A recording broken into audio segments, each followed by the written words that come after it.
You're running too fast today, Mark. Come on, Sorry. Jan. All right. Been very pleased with this week's preparations. I felt like we had some really good practices Tuesday and Wednesday, and we had our walkthrough today, and that was good. And we'll have our last wrap up, our run through tomorrow afternoon, and head to the hotel. But I've been pleased with their focus and with their energy here this week.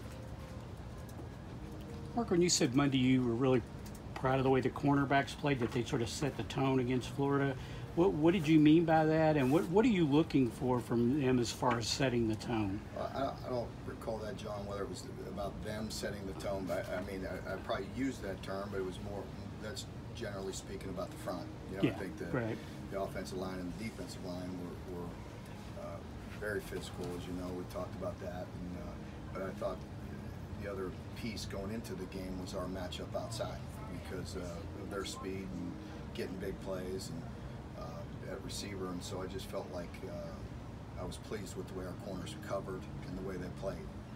And even after watching the film, I felt the same way.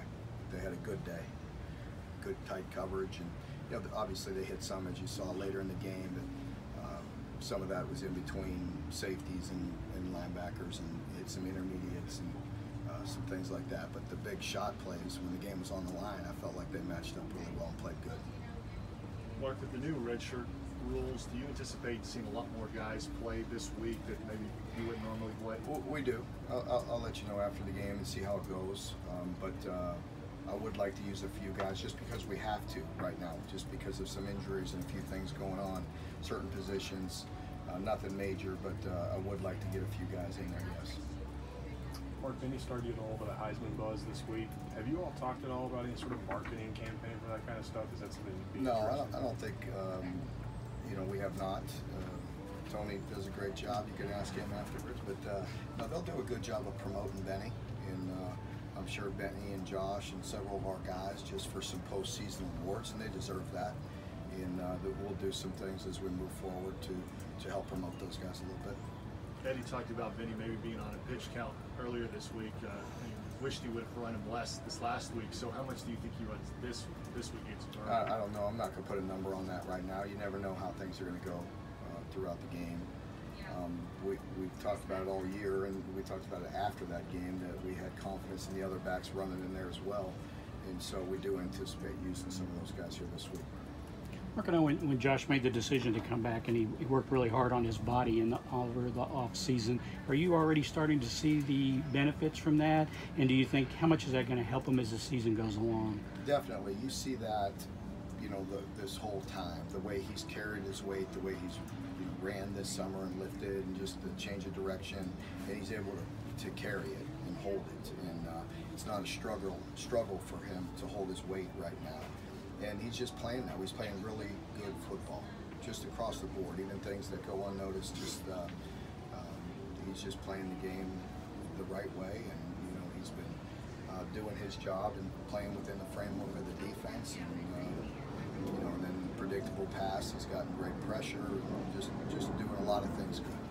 That play on the 2-point conversion maybe gets lost a little bit in the sack at the end, but what did he do really well? That's my opinion. Yeah, it was a good play because earlier he wasn't in, but Kinjera was in and actually overran the quarterback sprint, and I think he was looking to throw it and bent all the way back, and so we had talked about that in general, and plus he's a dropper on that play in that coverage, and it was full flow away.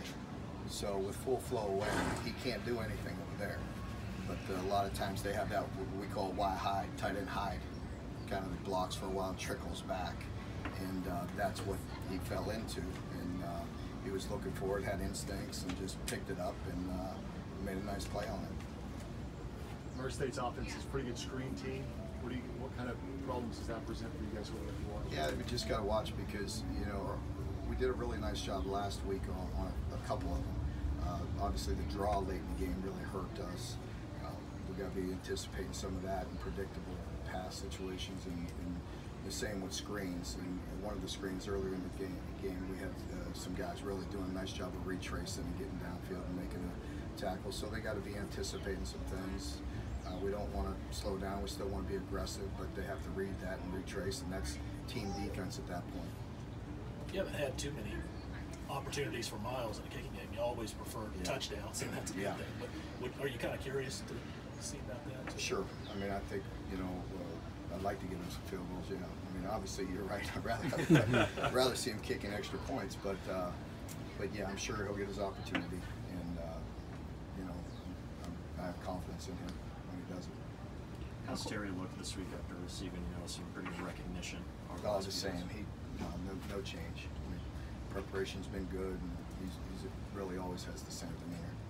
Mark, what do you think of the Murray State quarterback? I talked to a couple of people who saw him play, said he's got a big-time arm. He does. He had a big game a couple years ago, and you know, you definitely see the talent in his arm. And we've seen that before from some teams that would come in and maybe think, fans think it's going to be very easy, and that's not always the case. They definitely have some good players, and he's one of them.